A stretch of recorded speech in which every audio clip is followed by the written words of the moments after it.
This is CHSR 97.9 FM here in Fredericton, New Brunswick, Canada. This is Python's Paradise, your film and music show, and this is your host, Greg Gilbert, aka the Python Hyena. And folks, the Big Lebowski is celebrating its 20th anniversary, and I remember seeing that movie in theaters when it came out, and boy, it made an impression on me. And ever since then, a little thing has started called Lebowski Fest. And I happen to have one of the original founders on the phone with me tonight, Bill Green. How do you do, Bill? Good. How are you? I'm doing great. I was just wondering, before we get into the Big Lebowski, I know you're an artist and whatnot, and I just wonder how I can get some of your background.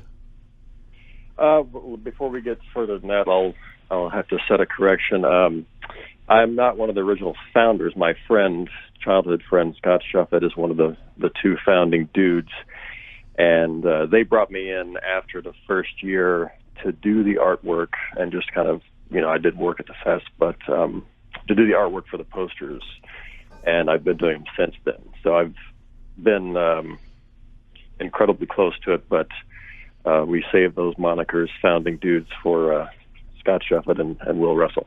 Actually, it's interesting because I've tried to reach out to Will Russell, and he, excuse me, I reached out to him on Facebook, and he wanted to come on the show. So there was no place on Facebook to message him. He had set up, you couldn't message him on Facebook, but there was a place where there was an email address. And so I sent him an email, and I got a thing back that said that the email couldn't be sent. And this happened twice. And I remember responding to something to him on Facebook about wanting to get him on. And he said he's responded to me twice, about scheduling. And I'm like, I have my brother look all over the computer because he's kind of into the IT stuff. And he said the only thing about Will Russell is email errors. This couldn't be sent. So I have... stuck with me. Huh? So you got stuck with me. Actually, I reached out to Scott because on, I think it was Wikipedia, described Will and Scott as the founders, and Scott said he's not involved with it anymore, and he directed me in your direction. And it's interesting because I actually have the book the three of you done, so there you go. Okay. So I don't know what happened with Will Russell, and it got a little frustrating on his end, and I didn't want to hassle him anymore. So sure. Yep. So I wanted to celebrate the 20th anniversary of the Big Lebowski, and so I'm happy to have you on. I've checked out your webpage, so there you go. But yeah, give me some background about how you got into doing art, and Okay. Well, I've been, I grew up doodling, and I've always been into art. And it's funny, Scott and I, back in high school, we decided to go into business together and start our own T-shirt company because we would go on spring break, and we really liked all the surf T-shirts and the style of a little surf shop, Stussy and all that stuff. So we wanted to start our own kind of line of surf wear inspired shirts, even though we were not exactly landlocked in Louisville, but certainly nowhere near anywhere to surf. So we started a company, and we designed shirts. We went to festivals and tried to sell the stuff everywhere we went, and it was fun and all. And eventually Scott decided, he wanted to open a store, have a storefront to sell our stuff and other stuff, shirts and clothing and whatnot. And I decided to go a different route. I wanted to work in advertising. So, we kind of just split that up, and, I went into advertising for a while, and Scott opened a store, and, actually that store is where Scott and Will met, I believe. And, long story short, 5-8 years later, Scott and Will hit on Lebowski Fest. And while I'm an art director at an ad agency in Louisville, and they hit on Lebowski Fest, and the first year was a success, but they just did kind of a little black and white flyer for it. So the next year they brought me in to do a poster for it, and with the success of the festival, after a couple of years, I think it was the third annual. After that, I decided to go freelance and work for myself and leave the agency. So it's funny that it came back to Scott and I working together selling T-shirts, kind of in a roundabout sort of way. But that's sort of how I got involved with the festival. It's interesting because, they always say, excuse me, I always get into arguments with people who think that the quality of a film is measured on how much money it makes, its box office. And I think that is such crap, because I remember in 1998, I went and saw The Big Lebowski in theaters, and I had no expectations. There was no advertising for it home here. I think it was more or less being used to ride the coattails of the Academy Award wins of Fargo. And we didn't even get Fargo here, so that's how behind we are here in Fredericton. But we did get The Big Lebowski, and I kind of went in blindly, and boy, I came out, I was like, wow, I love this movie, and I've since seen it at a midnight screening. But here's the funny thing, and this is why I tell people, don't follow what marketing tells you, because one of the top grossing films of the year was Armageddon, which I think you and I may both agree is a piece of shit. Yep. And that was one of the biggest films of the year, one of the highest grossing films, Armageddon. The Big Lebowski, if you look at Box Office Mojo, I think it was number 96 grossing of the year. And yet, I was listening to, I think it was Sirius Satellite Radio I was listening to one day, and they were doing a thing on 1998 films, and one of people list their favorite films from 1998, and The Big Lebowski came up a lot. Oh, that's a good year. And yet they asked for people to mention what they hated that year. Boy, Armageddon didn't take long to get mentioned. It's funny because Armageddon became a massive hit because of marketing. So when people tell me that box office equals quality, 1998 had The Big Lebowski, Fear and Loathing in Las Vegas, Dark City. I mean, Fear and Loathing was a flop, and you know what? It's better revered today than Armageddon or Deep Impact or any of that stuff. Godzilla. Oh my goodness, a lot of crap came out that year too. So I did nerd out on that year. I saw the Big Lebowski in the theater, but I also went to see Fear and Loathing with a buddy of mine, and we actually dressed up as characters in the book, and went to the theater to see it. And we were the only people that were interested or had that kind of gumption to do that. And I felt like an idiot. Sure, that's fine. I feel like that all the time, but that was interesting. And then when growing up, well, not growing up, but around the 90s, I was a huge Tarantino fan, right? And also a huge Coen Brothers fan. I loved Fargo. I nerded out, and I got waited in the line and got this, like a VHS set. I don't know if it was Criterion, but it came with a snow globe. Do you remember seeing this? No, I don't. A Fargo snow globe. And it was Peter Stormare's character shoving shoving Steve Buscemi's leg into the wood chipper, and the flakes in the snow globe were white and red. It was one of the most prized possessions, right?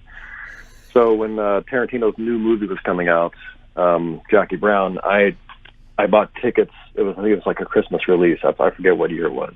1997. Yeah. I bought tickets for like 10 of my friends. We were all going to see Jackie Brown. And we're at the theater, and I'm buying popcorn to go into the theater, and I look up, and there's a trailer for the new Coen Brothers movie. And it shows bowling. And I grew up in a bowling alley.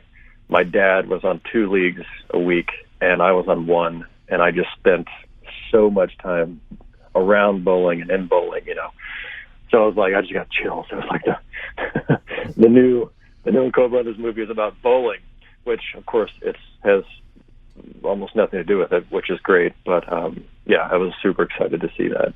That's when I just remember that. I remember that moment, just grabbing my popcorn and looking up and seeing. I think it was the Jesus and Liam polishing the ball at the end. I just stood there in line and marveled at it. So yeah, that was my first introduction to a trailer, at least. Yeah. But it's funny where the Big Lebowski is today, because I remember seeing it in the theater. Mm-hmm. And I love going to movies where, excuse me, where I have no expectations or I haven't seen advertisements and just came out, wow, I love that. Fear and Loathing gave me the same thing, And it's funny because a lot of people now that hail the Big Lebowski as great, and I'm talking about people that were able to see it back in 1998. A lot of them were buying into the marketing of Armageddon and Deep Impact and Godzilla. And they would play off something like Lebowski as, well, it's a rental. And I hate that attitude, because what they're doing is they're allowing marketing to dictate what they watch. Mm-hmm. And I find with me, I usually like to go to the movies that aren't advertised so much, because normally, my expectations are a little unpredictable, I come away and it's a little bit of a different feeling. You get what I'm saying? I do. Yeah. Yeah, and usually it's a good bet, especially when you get to a certain age, to just stay away from, oh, that's a blockbuster? Okay, I'm not going to watch that. It's probably just going to be garbage. Well, look at the following year. The following year, Office Space was here and gone. Mm-hmm. And look at that, it's now a major cult film. Yeah. And same that was thing. One that early on Scott and I tried to think about how to have an Office Space Fest. I think you should try to still do one. I think you could still do one. Yeah, it's still one of my favorites. Yeah. Well, here's the thing. What was everybody going to see in 1999? Phantom Menace. Yeah. And here's again where marketing plays a trick on people. Mm-hmm. I seen the original Star Wars trilogy at the drive-in. So I grew up with Star Wars. Mm-hmm. And I loved the original trilogy. And, Force Awakens was great, and stuff like that. And Rogue One I liked. But here's the thing. Yeah. Phantom Menace come out, and I wanted to see it because I grew up with Star Wars. And the big advertisements was that it was sold out for 3 months. Oh, wow. And so I was like, wow, I guess I won't be seeing it for 3 months. So I went to the theater, and I think the only movie playing I hadn't seen was Phantom Menace and Pushing 10. So I bought a ticket for Pushing 10, and I was like, man, I want to see 2 movies before I got picked up to go home. So I looked at them, and I said, you wouldn't happen to have any tickets for Phantom Menace? And she goes, how many do you want? I'm looking behind me. I thought the stupid thing was sold out for 3 months. And boy, oh boy, I came out disappointed in that movie. But yeah, that was a big build-up, and I had the privilege of, I had a couple of friends who were projectionists at one of the local theaters, so we would come up to the theater on Wednesday nights at around midnight and get to watch a movie in an empty theater, just like 3 of us. Mm-hmm. And when they got the trailer for Phantom Menace in, we just came up to, I think we just watched that because we were so excited about the new Star Wars film, right? And I was blunt, I just ate it up. I ate it up, and we watched it numerous times, and the movie came out, and I was in denial, which I think a lot of people were. They were just, you wanted to, no, it was good. And then it finally, you broke. It's like, oh God, it was terrible. It's just like, you can't make the lie come true anymore. No. You gotta just admit that it was bad. I wanted it to be good so bad, but oh well. So that's There's what, yeah, that's marketing for you, you know? Yeah. Yep.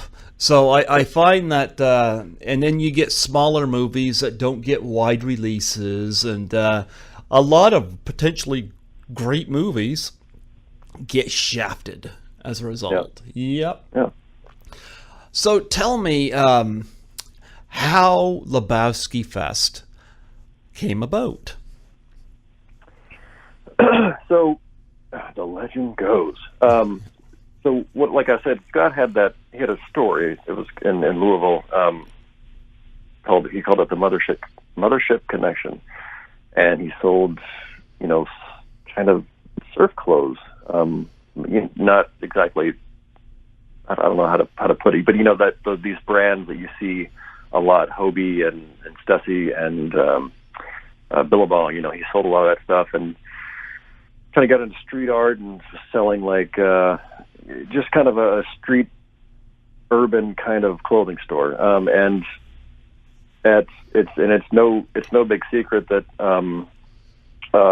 Will Russell at one point was homeless. He struggles with some mental problems, and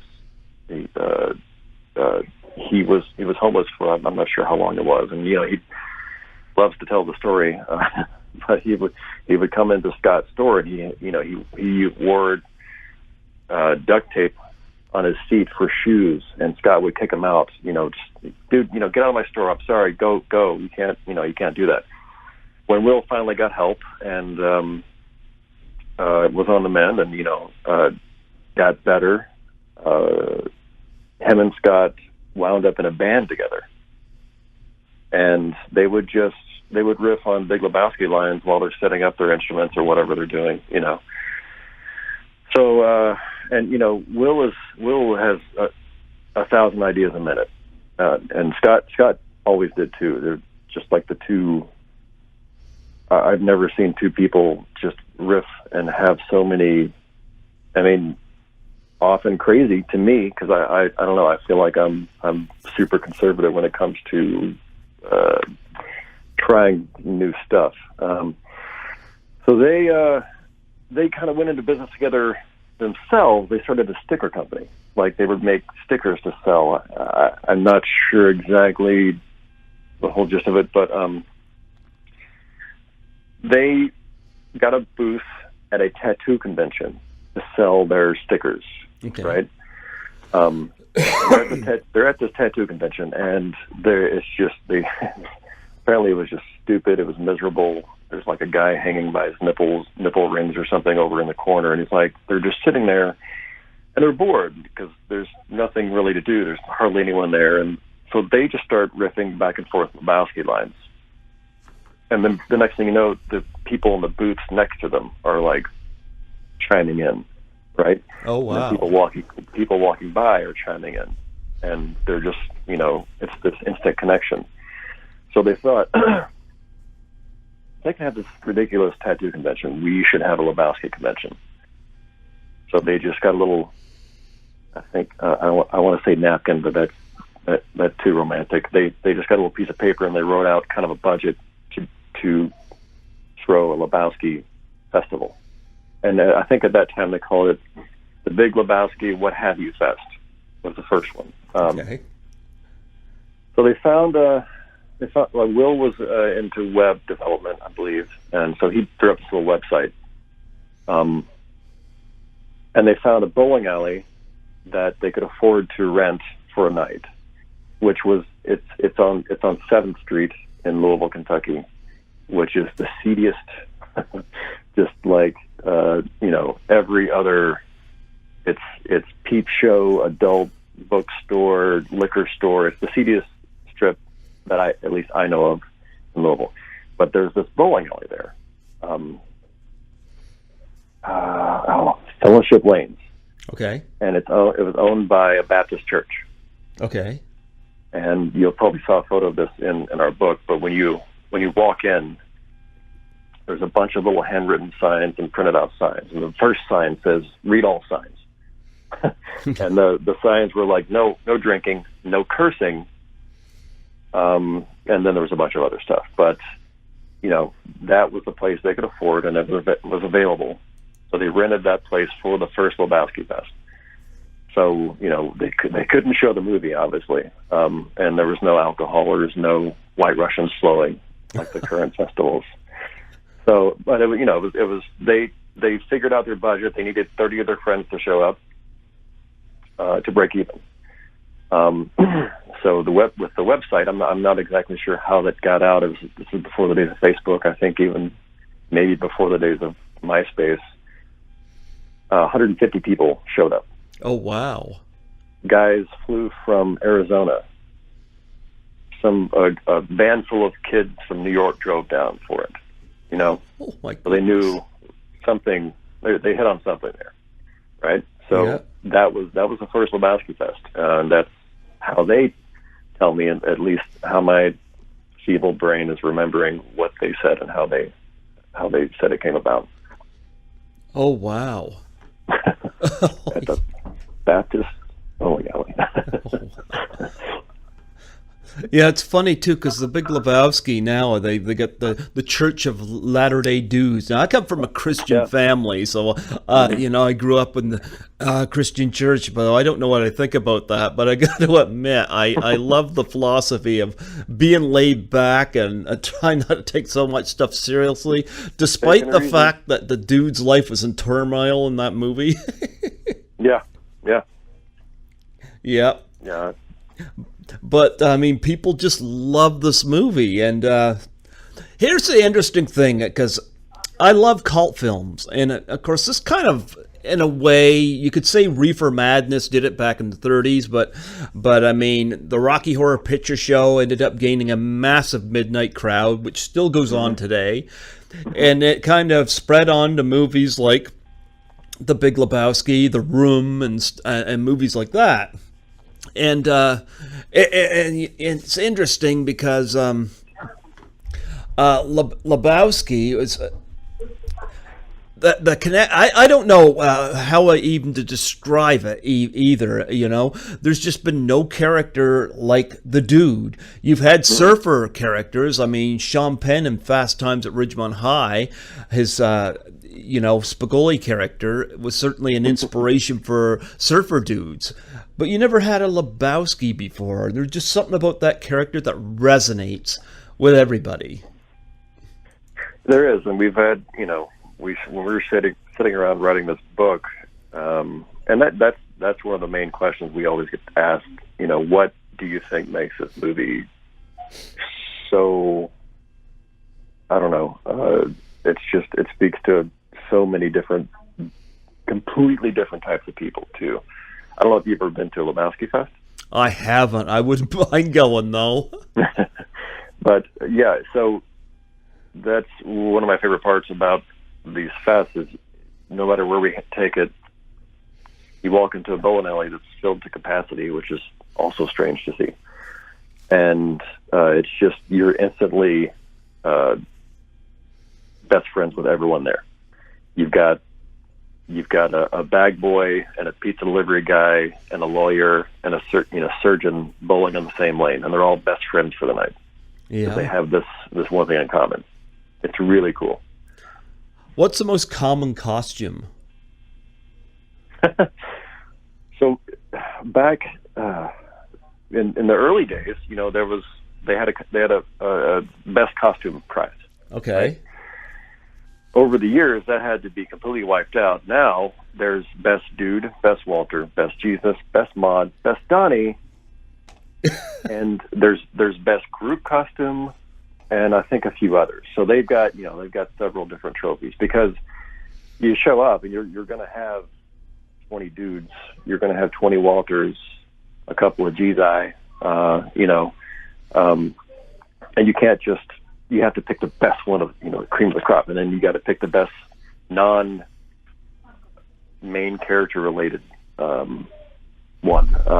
So you've got one of my favorites was a guy came.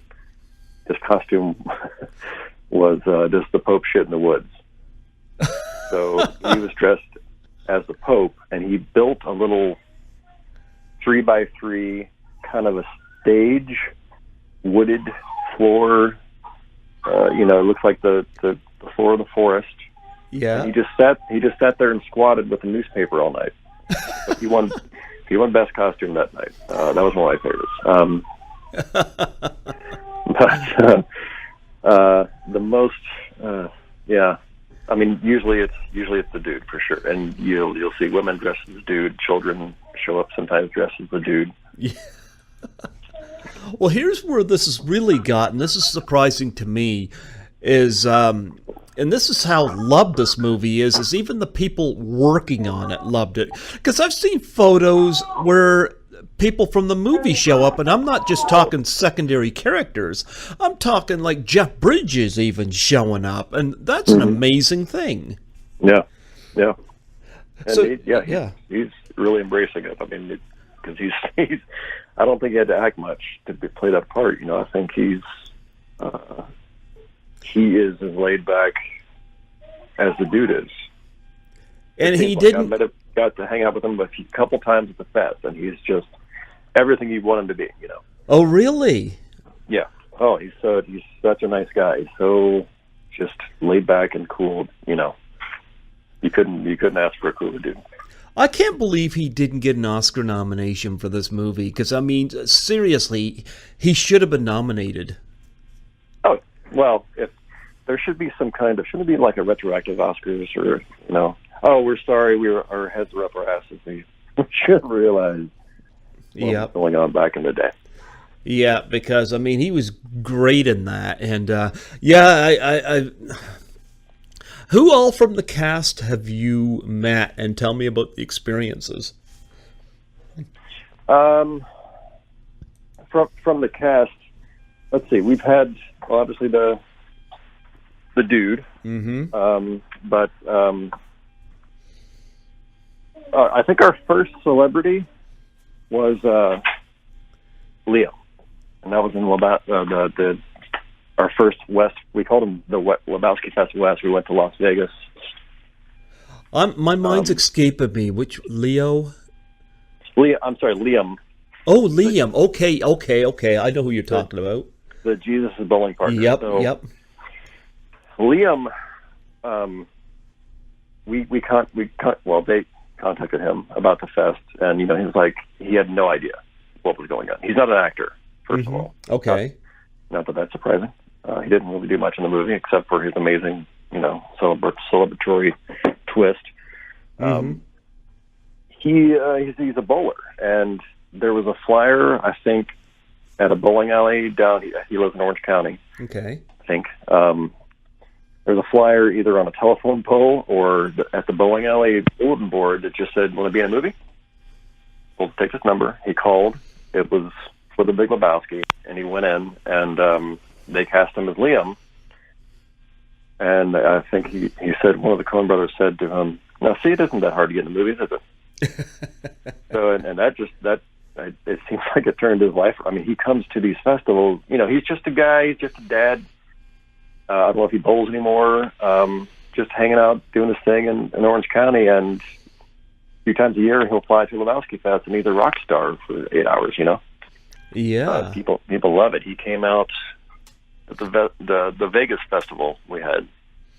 We introduced him, and the crowd went wild, and he did his little twist celebration dance thing, and people lost their mind. It was great. So Liam was first, and the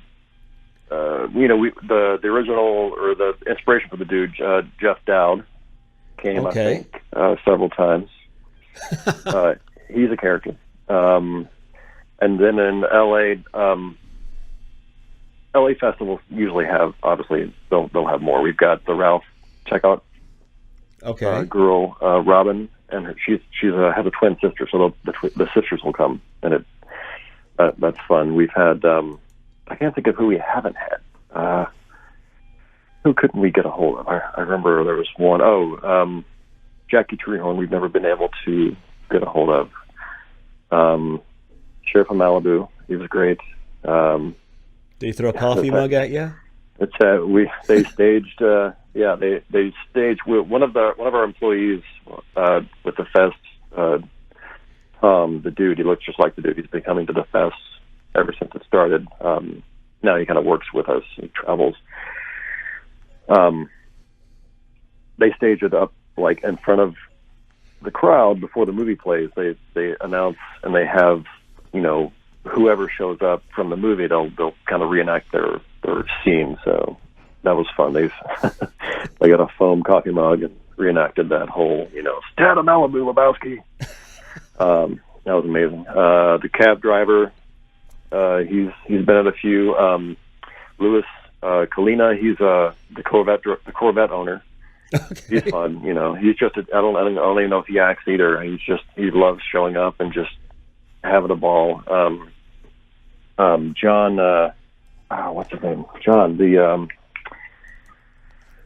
brother Seamus. Before he passed, rest in peace. Oh, John, I know who you're talking about. Yeah. Yeah. He came to a few fests.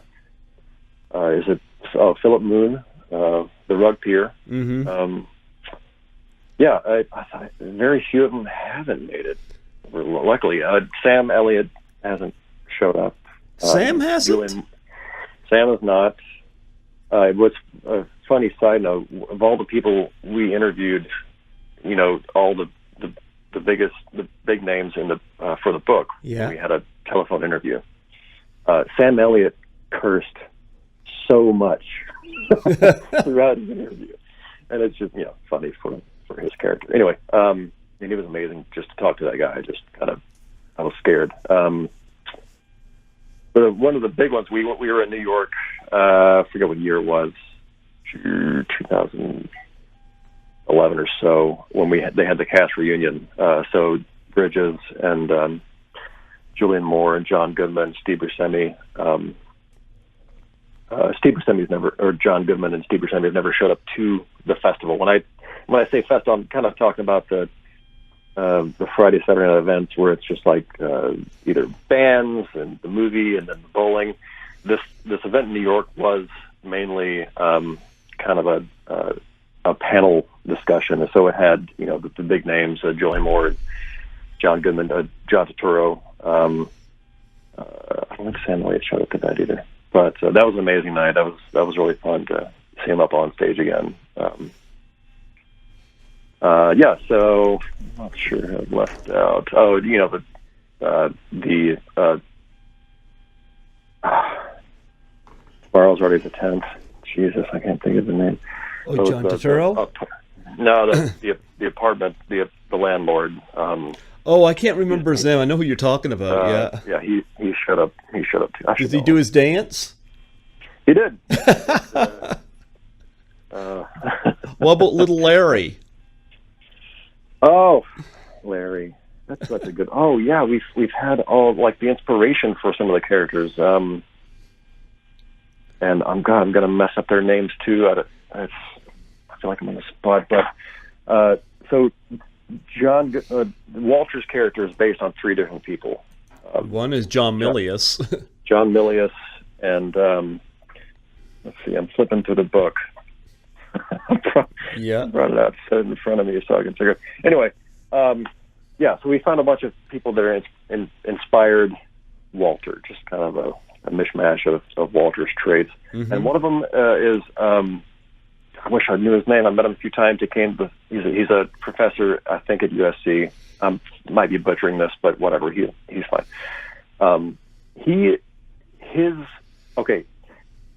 He's the one who had the Coen brothers at his house for a cookout.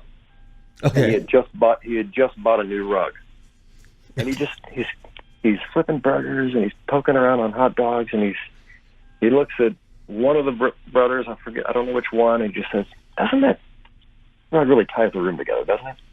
So that's where they got that part of the movie. But also, what happened to this guy? His car got stolen. Okay. And they found a kid's homework. They found the car, and they found a kid's homework in the car. Oh, man. So I believe it was Lou Abernathy was another inspiration for Walter. Oh, Peter Exline. Peter Exline is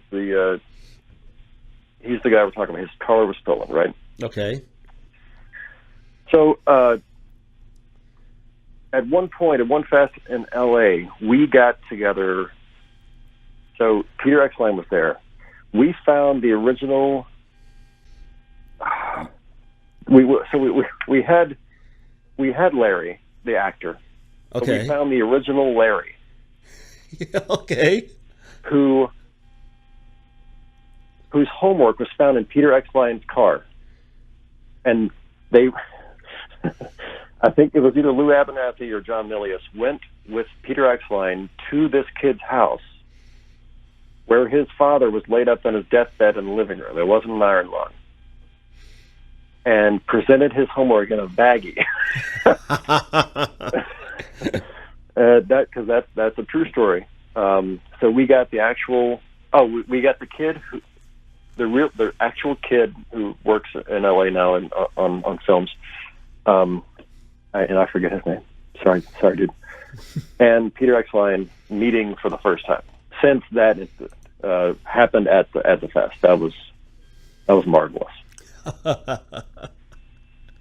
Wow. It must be interesting when the big stars from the movie start showing up to these things, because that is the one thing you don't expect, I mean, yes, you hear about Tommy Wiseau showing up to the room screenings, Mm-hmm. but a lot of times, you get supporting players, but you don't get the big players, Yeah.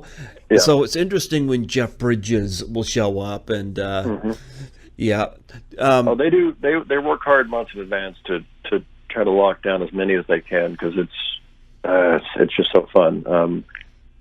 At one point there, I'm so jealous. Will Russell at a festival here in LA, the one I think it was 2 or 3 years ago when Bridges came, and the Abiders played, I believe. But Will sat next to Jeff Bridges in the theater and watched the movie with him. Oh wow. I mean, how much more do you want? What else can you ask for, right? Wow, that is awesome. Yeah. Did you meet Goodman and Moore and Buscemi and people like that? I did. I met. There was a kind of an after party at the New York Festival, so we went down there, and what am I going to? I was, hey, Mr. Goodman, we interviewed. Thank you for interview for the book. I'm so and so, yada yada. You're never going to hear me again, but I want to say thanks, for coming, and they were great. When I met Buscemi, I got a photo with Buscemi. Yeah. And it was funny as we're posing for the photo. Buscemi says, "Faces like these, huh?" I'm like, wait a minute. Kind of funny looking. He was great. Yeah, everyone's been awesome. Really awesome. How nice looking is Julianne Moore in person? Oh man, I brought the good camera for that fest, and there was a kind of a red carpet, step and repeat press box area out front before they came in, and I was kind of on this little edge just off the side of this press box photo op thing, and I got these photos. I was 5 feet from her, and she looks just as stunning as she does on the screen. Oh wow, she looked great in that Viking outfit. What? Yeah, I think she was a little freaked out about the whole deal, about how crazy people were about the movie.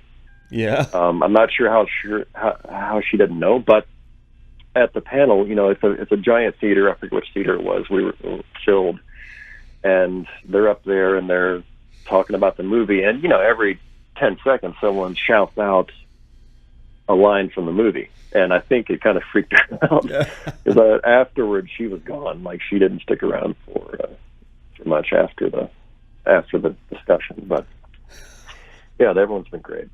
Oh, she got freaked out. Wow. I can see that. I can totally see that. Oh, she looked great in that Viking outfit. Yeah. Oh yeah.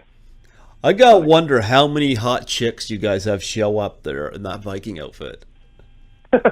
There's always the best mod costume, so it's going to be split between the robe, yeah, or the Viking outfit. I think people get a kick out of doing their own, building their Viking outfits too. The robe is fun, but Yeah. Oh, wow. Do you have a favorite scene from the movie? That's a tough one, huh? yeah, right. Yeah. You know what? I watched it today. Okay. I'm working on a beer can that's based. It's going to be released for Veterans Day, and they want it to be Walter themed. This is a brewery in Baltimore called Jailbreak. Okay. Shout out to my client. But they're big. The reason they're my client, they're in Baltimore, I'm in Los Angeles, is because the head brewer there had been to Lebowski Fest, at least one or two, and he had one of my posters on their wall, and they're sitting around, they're starting this new brewery, and they're like, we need an artist to do our cans, and they look up and there's a Lebowski Fest poster, and they find my name on the bottom of it, so that worked out. That worked out well. But yeah, they're all, Lebowski fans, so they're doing this Walter-themed Veterans Day beer. So I'm watching the movie today. I'm just kind of taking notes, like trying to figure out a good beer name based on a Walter line, right? But I don't know why this tangent came up, but I think one of my favorite stuff. I don't know. Their dream sequences just weave into the movie so well. I don't know.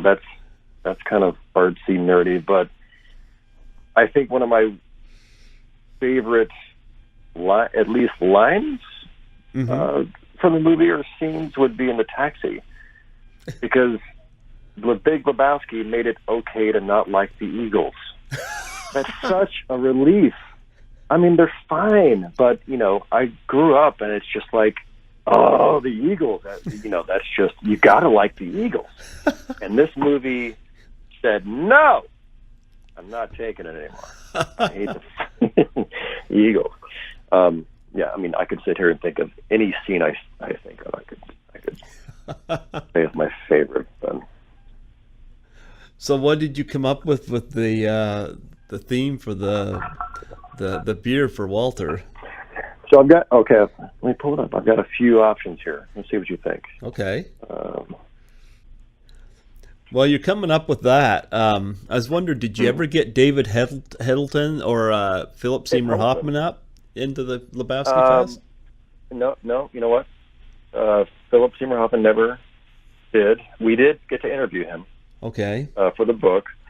David Huddleston did show up, and there's my favorite story about him was, so he comes to the Lebowski Fest in Los Angeles. It's down in Carson, which it's funny because Los Angeles is a giant, county. And when you come from outside of the county, like Scott and Will, whoever booked these things, this is bowling alley. It's in Los Angeles, quote unquote. But it's an hour away from where I live. Okay. And the thing about Los Angeles is I live on the east side. So then there's the west side near the Santa Monica and then Venice and all that. I mean, when you first move out here, you start meeting people or whatever, and you find out where they live. If they live on the west side and you're east sider, you're never going to see them again.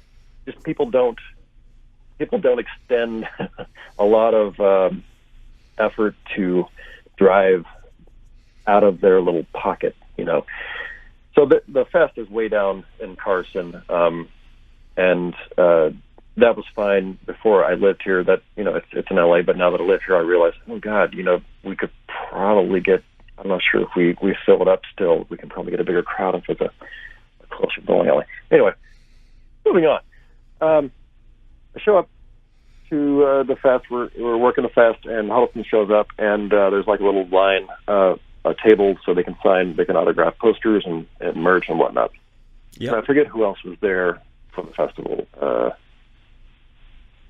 But anyway, so Huddleston's there, and I'm like, hey, can I get you anything? You need a water, or what can I do for you? And he just asked me, can you go get me a Whopper from Burger King? There's a Burger King in the parking lot of this bowling alley. I guess he'd seen it driving in. I'm like, okay, yeah, I can do that for you, Big Lebowski. I can sure. So I went to the Burger King, got a Whopper, brought it back for David Homestead. Okay. And I'm proud of that. He was in Blazing Saddles as well, you know. Yeah. So, yep. Yeah. Wow. What about Tara Reid? Has she ever showed up? No, I don't think she has any interest.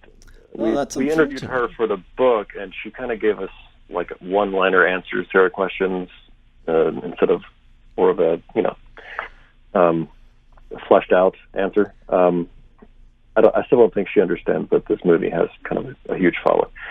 But yeah, people come dressed as her. But I don't. We've never seen her, at least that I know of. Once I moved to LA, I stopped traveling with them to all the festivals, and now I just basically come. I go to the LA festivals when they come out here, because they're still based in Louisville. What about Flea or Amy Mann?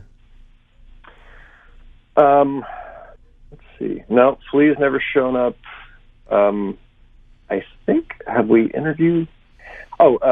We have had Peter Stormare, but I don't think Amy Mann has showed up to any of them either.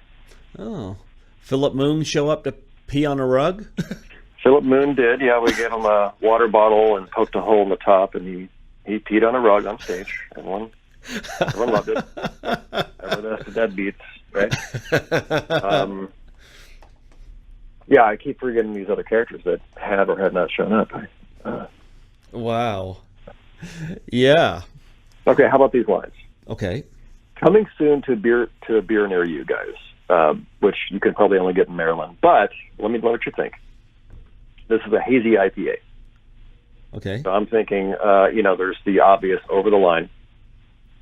Okay. Keeping in mind, this is going to be it's a kind of a charity beer. Okay. So proceeds are going to go to veterans charities. So I didn't want to go too on the nose with anything about Nam, but so over the line, hazy IPA, out of your element. Okay. Be one. A line in the sand. Okay. To it. And I have some water under the bridge. How about Market Zero? Market Zero. How about is this your homework? See, I didn't get that far in the movie yet. Wouldn't that be funny if that's on a beer can? One of my favorites so far is Calmer Than You Are. Okay. It's a beer. Calms you down. Or let me know if you get this one. So I'm going deep. A Stranger in the Alps. Yep. Okay. We'll see what happens. We'll see. Or that's another one. Do you see what happens? That's another one. I don't know. Oh. I mean, it doesn't matter. It's going to be a beer. People are going to buy it anyway, right? Mm-hmm. Yep. Yeah, I've seen a lot of your. Actually, before I don't want to get off top. You mentioned Louisville. Have you met Jim Cornette? He sounds familiar. He's the wrestling manager with the tennis racket. No. Yeah, because he's from Louisville. I mentioned it. How?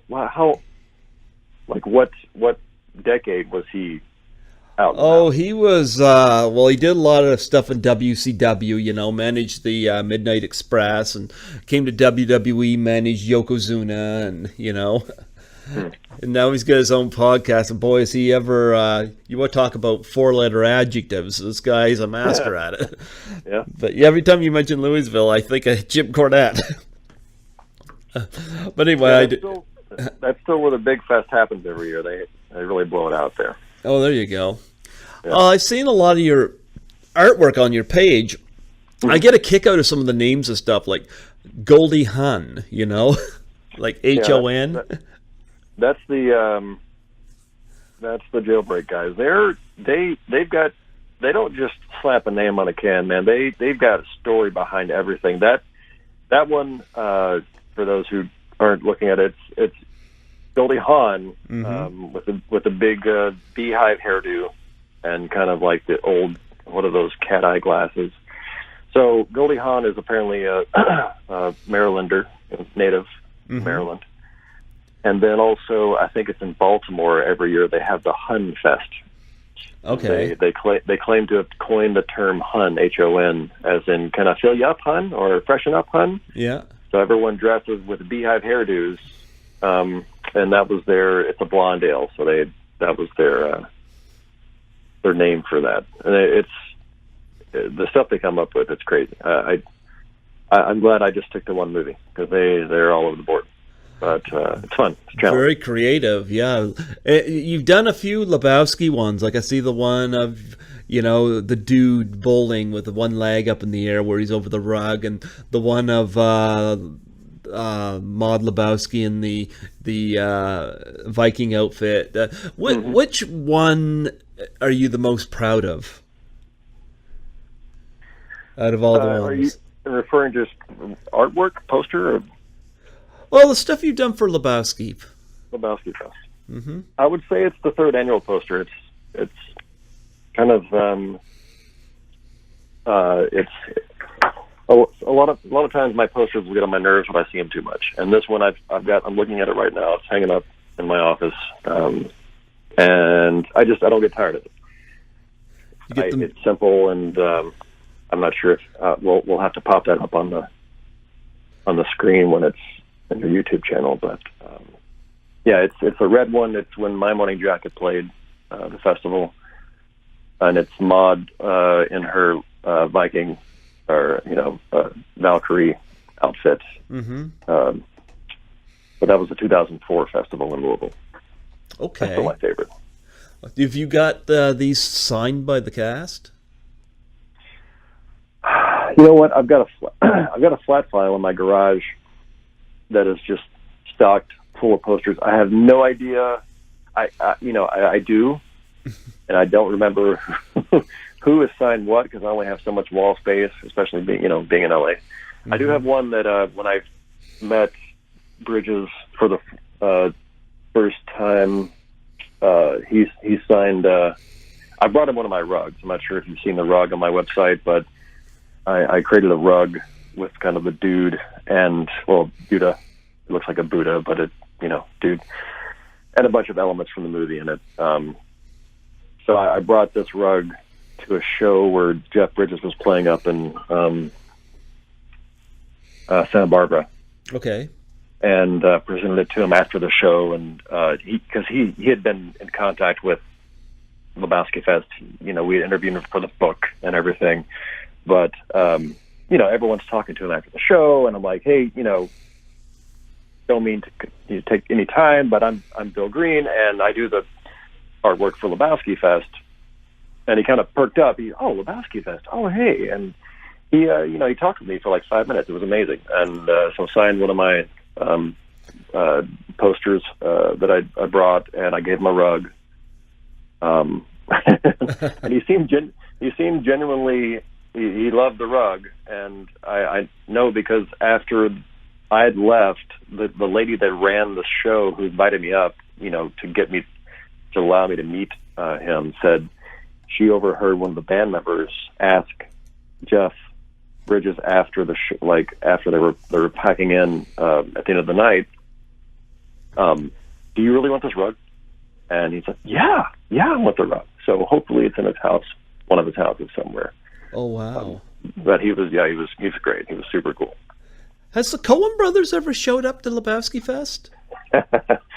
No. No, they, let's see, what's the chronology of that story? They loaned us a prop from the movie for one of the festivals. Oh, did they? And it's, the marmot in the bathtub. Okay. So that marmot they had on a long drill bit running out of the bathtub, and they just had a drill at the end spinning it around in the tub.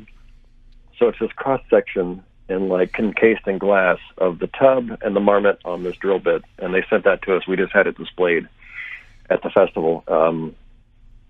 And then when we wrote the book, we asked them, hey, can we went through Peter Exline, the guy whose car was actually stolen. We went through him. I said, hey, can you ask them if they would mind us interviewing them for the book? Now, keep this in mind. When they brought this up, I was like, I do not want to be a part of this interview, because I've seen the Coen brothers be interviewed by people, and they mentally tear them apart without the interviewer even knowing. Like, I'm scared of them. I never want to ask them questions. We'll just keep our distance. But they want to interview. Anyway, so Peter Exline asked them and got back to us, and he said, this is their reply. And he kind of, I guess, copied and pasted their reply. And they said, was it coming to the festival? I think, yeah. They said, we let them borrow the marmot, don't push it. Oh. Oh, wow. Okay. And I was 100% okay with that. And also, another time we'd asked them, I think we'd either asked them to come to, no, that was asking them to come to a festival. When we were coming to LA, we asked if they could show up, and that's what they said. Okay. In regards to the book, we asked them can we write this book? Are you okay with us writing this book? And their reply was, they have neither a blessing nor a curse. Oh. Okay. That's a little strange. You know, it's interesting because... Yeah, it's interesting because a lot of people have been at them to do a sequel to The Big Lebowski. And even the cast is down with this, including Jeff Bridges, would love to do this. And I don't think the Coen brothers are down with it. And quite frankly, I'd hate to see a sequel done without them unless they have a really, really good writer, because you don't want to see something just become a wasted sequel. But I don't know why the Coens don't make an attempt to do a sequel to Lebowski and see what they could come up with. What might be interesting. I 100% cannot see them doing that. And I'm not sure the original reason why, but at this point, I know exactly why they wouldn't do it.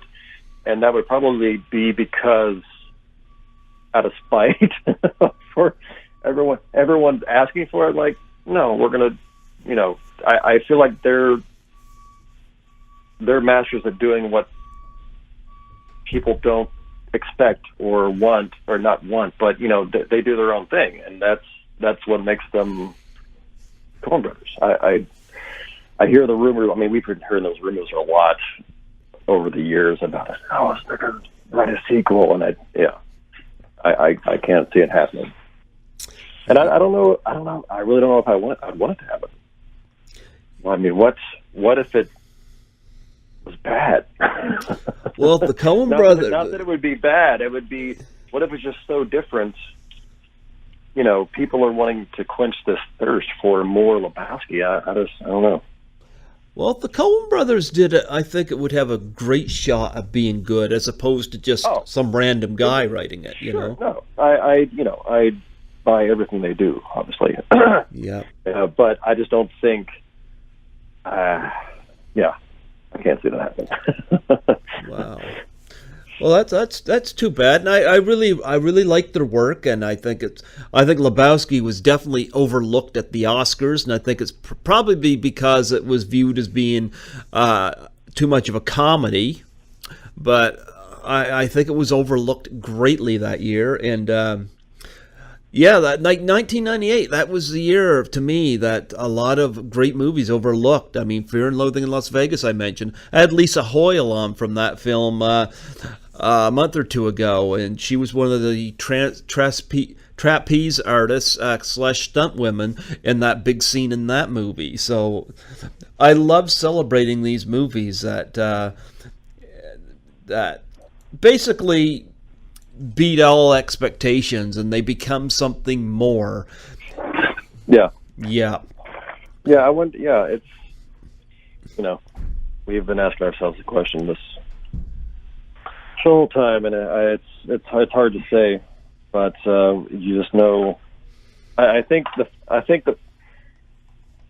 the reason that it took a minute for people to kind of latch on. I mean, I liked it the first time I saw it, but I wouldn't have said it was my favorite Coen Brothers movie. But the thing is, you got to at least watch it 3 times. Like, usually people watch it once and like, oh, okay, and then they're done. I think that by the 3rd time you watch it, you stop looking for plot and you're basking in each little scene and how perfect it is. Yep. And I remember when we interviewed Sam Elliott. He was talking about the scene at the bowling alley, where he kind of gives his, I think it was it the sometimes you eat the bear, sometimes the bear eats you bar. So yeah. He said we did that scene, and I'm not kidding, 46 times. I think he said some crazy number, right? Like more than any other scene he had been done with them. And after the 46th time or whatever it was, he just turns to him and says, "Guys, do you think we have it?" And they said, "Oh, we had it on the first few. We just love hearing you talk." Oh. Oh. Wow, that is funny. Well, you know what? I love this movie, and just wondering what's up in the future, both Lebowski Fest and with you. Well, hopefully Lebowski Fest is going to keep on chugging, because I enjoy it. Like, every time I do a poster, it's a challenge. I've been wondering for 18 years now when it's going to drop, when I'm not going to run out of ideas for a poster, and it hasn't happened yet, knock on wood. So hopefully it'll keep chugging along, and I'm just going to take it as easy as I can out here in LA. I've got a couple of kids that take a lot of time, but hopefully one day I'll be able to sit down and show them the movie, and they won't turn it off after 5 minutes and ask to see the new Armageddon. Armageddon sucks. I feel like if I push anything on them, they're going to retaliate. So I'm just gonna relax. Just gonna take it easy. Yeah. Well, you know, one thing I have home, I got a lot of Lebowski merchandise. Like, I got a T-shirt, with the dude on it. But one of the things I got, and I got one of these of Office Space as well. This like cardboard rectangular box that's got little items in it, and for the Big Lebowski, it has like the severed toe, and it's got it's got one of those mouse pads, but it looks like the rug. Yeah. Office Space had like the little red stapler and the jump to conclusions mat and a mug with Bill Lumberg on it and stuff. And I don't know if you've seen that, but what kind of interesting merchandise do you have from the movie? From the Big oh geez. Well, yeah, it's like I can open up any drawer in my office and there will be a clay toe that someone gave me, or just like a bowling pins, and there's so much of it. I think I've got a stack here of at least 6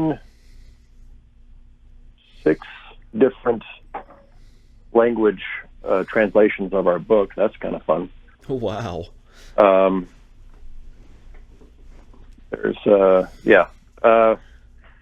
what else do I have? Jesus. I mean, my office is decorated. Not all Lebowski, but. How long did that book take to write?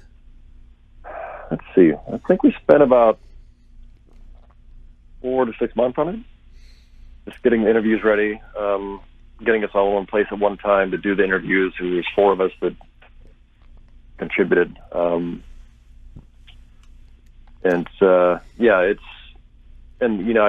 I did a lot of art for the book. Just, we had goofy ideas. Like, a map of ATMs in Pasadena. Mm-hmm.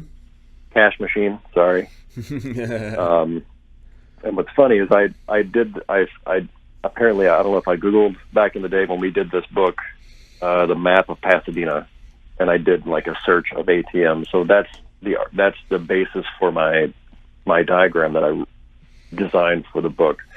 And then, I don't know, 12 years later, I lived in Pasadena. It was so wrong.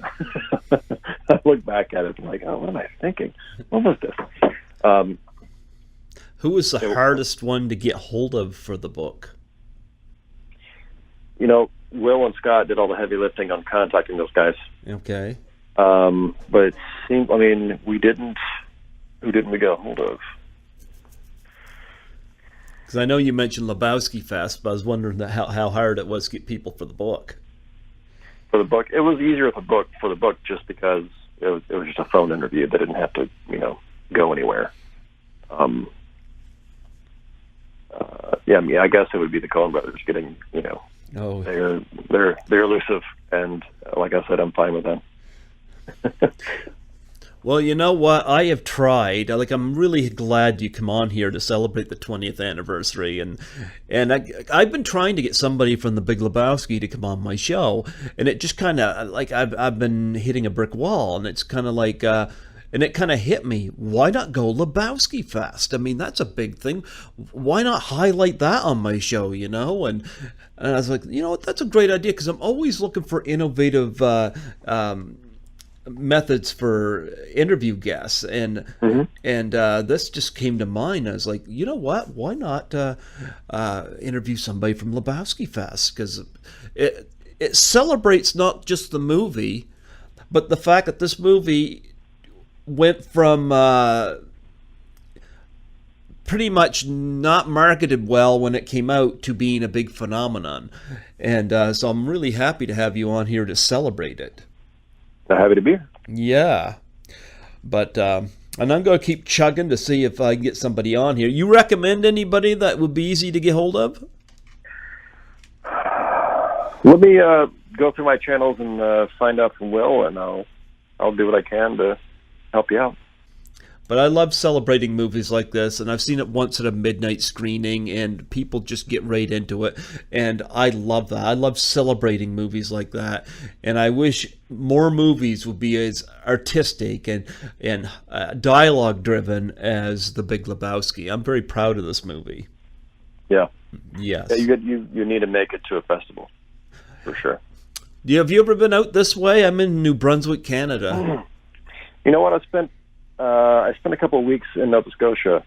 Oh, okay, that's close. We were on a photo shoot back when I was working for the agency, doing work for Canadian Mist Whiskey. But it was great out there. I love quiet, and it was quiet. And we spent a little time around Bay of Fundy. Okay. There was this particular rock. I forget what it's called. I want to say Widow's Rock or something. Mm-hmm. That we had a park ranger had to guide us to it. So he met us in the morning or whatever, and we're walking on the beach, and he's like, "Okay, we need to be back here at this time." And we're like, "Why?" And he points up at this kind of a cliff face of the beach. It runs into like just a wall of rock, and which goes up to a cliff, which is like 100 feet high. And he says, "Do you see that dark line there that's about 20 feet high? That's where the water was about, an hour ago." I forget how fast it was, but I know that the tide comes in and goes like crazy there. So we were very nervous. We hiked a mile in, got some photographs of this rock for some reason to advertise whiskey, and made our way back. But that was my Bay of Fundy experience. Oh, there you go. That's near you, right?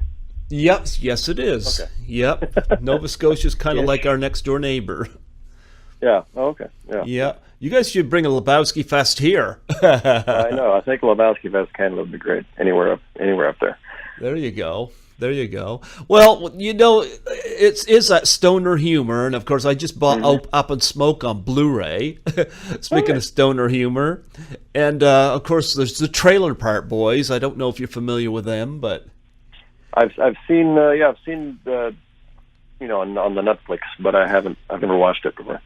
Yeah, well, there's stoner humor as well, so there you Okay. go. But I gotta say, the dude is the ultimate stoner, in my Yeah. opinion. It's one to look up to for sure. There you go. Well, there you go.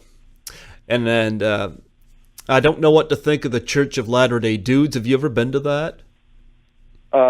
Is that the one run by Oliver? I don't know.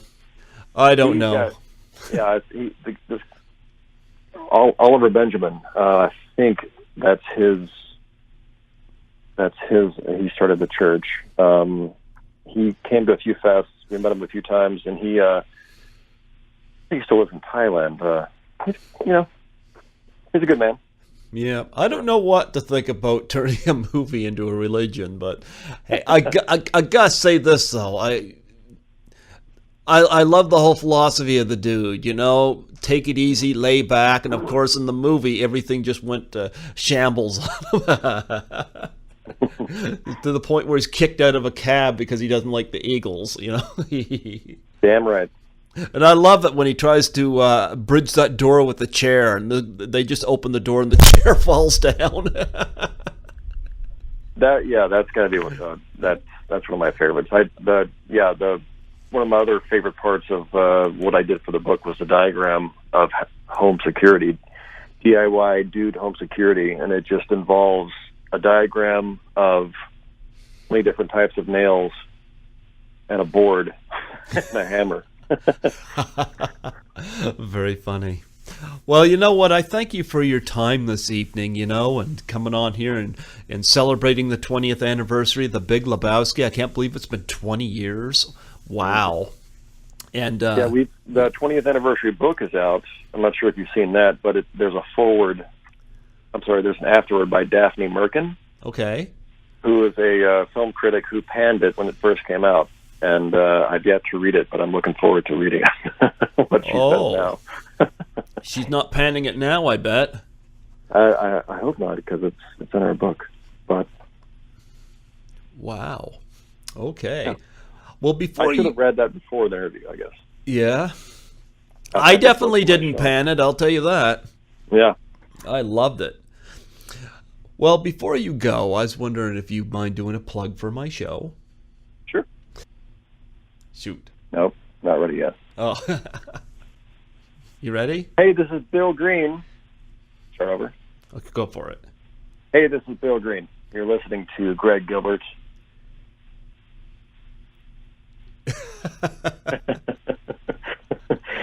Beep.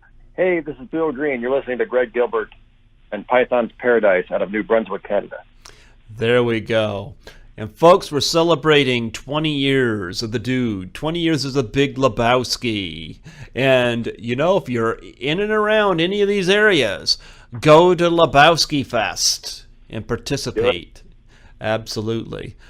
Well, thank you so much for coming on here. And, I'll get this out to you as soon as it comes out. If it's a while, trust me, it will come. I got just a large back catalog of, yep. So I thank you so much for coming on here. And of course, thanks for reaching out. Absolutely. And of course, your book is called, I'm a Lebowski, You're a Lebowski, isn't it right? That's right. Okay. I didn't know which one came first right off the top of my head. That's it. Yeah. Well, thanks for everything. And let me know how many images you want for the YouTube channel. Yeah, could you send me maybe about 10? Would you mind doing that? Sure. Yeah, or five or 10, whatever. I might use some posters from the movie or whatnot too. But whatever you can send me. Okay. Yeah, that would be great. Sure. And remember, the dude abide. The dude abides. Dude abide. God bless you, man. Thanks a lot. Yep. Bye bye. Easy. Yep, you too. Yep, bye.